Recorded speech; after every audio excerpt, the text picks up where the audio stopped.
students, I am Inderjeet Kaur from High School Mandigaon. Today our topic is Ashoka, a unique ruler. एक बहुत ही मशहूर ruler थे अशोका अपने ज़माने के। वो एक ऐसे पहले राजा थे जो अपने संदेश लोगों तक इंस्क्रिप्शंस के ज़रिए पहुंचाते थे। पत्थरों पर घड़कर और उन पर जो मैसेज देना होता था लिखवा कर अलग अलग जगहों पर लगवा देते थे। मोस्टली इंस्क्रिप्शंस प्रकृत और ब्राह्मी स्क्रिप्ट में होते थे।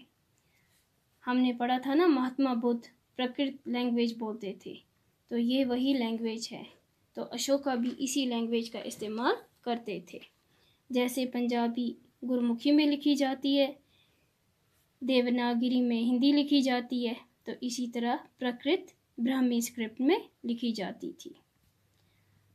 हमारा दूसरा सब टॉपिक है अशोका's वार इन कलिंगा। कलिंगा पुराना नाम है, ओडिशा रीजन में पड़ता है।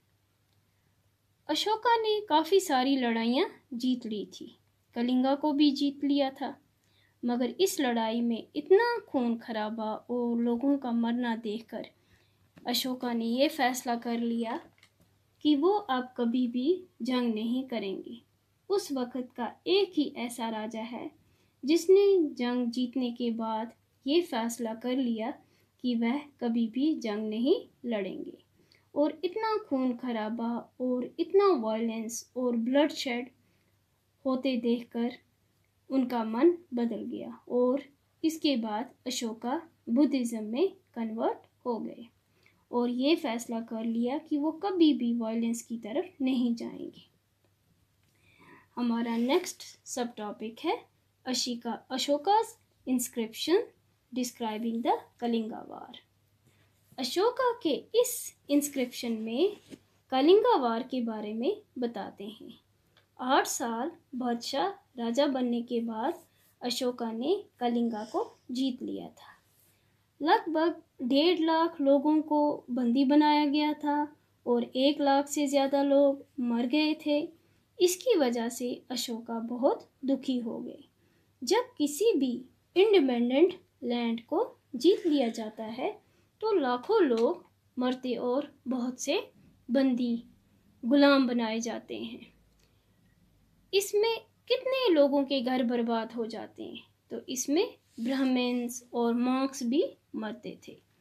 इन सब में जो लोग अच्छे होते हैं अपने रिश्तेदारों के लिए और दोस्तों के लिए या स्लेव्स और नौकर चाकर के लिए, वो भी अपनी जानें गंवा देते थे। तो अशोका ने ये डिसाइड किया कि मैं धम्मा को फॉलो करूँगा और यही सब मैं दूसरों को भी सिखाऊंगा। मैं इस बात में यकीन करता हूँ कि लोगों के दिल धम्मा से जीतूं, ना कि ज़ोर ज़बरदस्ती से। तो मैं ये मैसेज फ्यूचर के लिए इंस्क्राइब करवा रहा हूँ ताकि मेरे बेटे और फिर उनके बेटे भी जंग के बारे में ना सोचें, वो इसके बारे में सोचें कि धम्मा कैसे स्प्रेड करना है। धम्मा एक प्राकृत वर्ड है जिसका मतलब संस्कृत में धर्मा है, मतलब कि हमारा काम क्या होना चाहिए। Thank you.